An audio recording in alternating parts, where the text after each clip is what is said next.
अस्सलाम वालेकुम जी दोस्तों, उम्मीद करता सारे भाई खैर खरीए ना होंगे। लो वीर जी शौक करो मेरा भी टैडी जोड़ा ब्रीडर अंडे बच्चों की गारंटी के नाल इंशाल्लाह। चेक कर लो मेरा भाई, चिट्टे मथे वाली मादी है, कल सिरा कल दुम्बा कबूतर है चिट्टे पलियां दे विच। तुहानूं इन्हां दी अखां दा शौक करवाना मैं।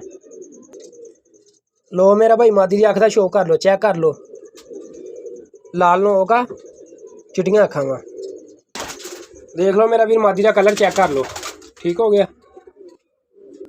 लो मेरा भाई मादी का कुंदा भी चेक कर लो, ठीक है।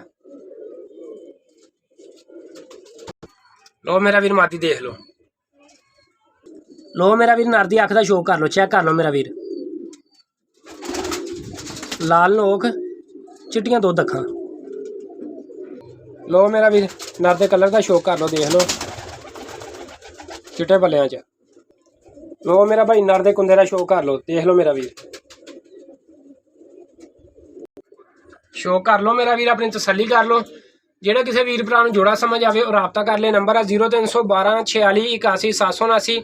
लोकेशन भाई फैसलाबाद या कारगोहाल पाकिस्तान। देख लो मेरा वीर सामने मादी बैठी है, आ नर बैठा वा। मेरा वीर बगैर बैस तो रेट आ 7000 रुपये का फाइनल जोड़ा वा।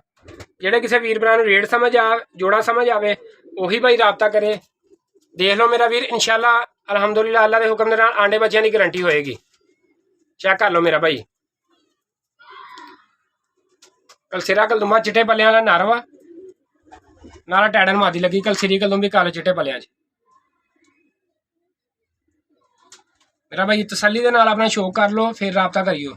नंबर वीडियो के मैंशन होंगे 0312 46 81 779। लोकेशन फैसलाबाद की कारगोहाल पाकिस्तान। 7000 रुपये का मुकम्मल पेयर है मेरा भाई, बैस तो बगैर। शौक कर लो मेरा वीर।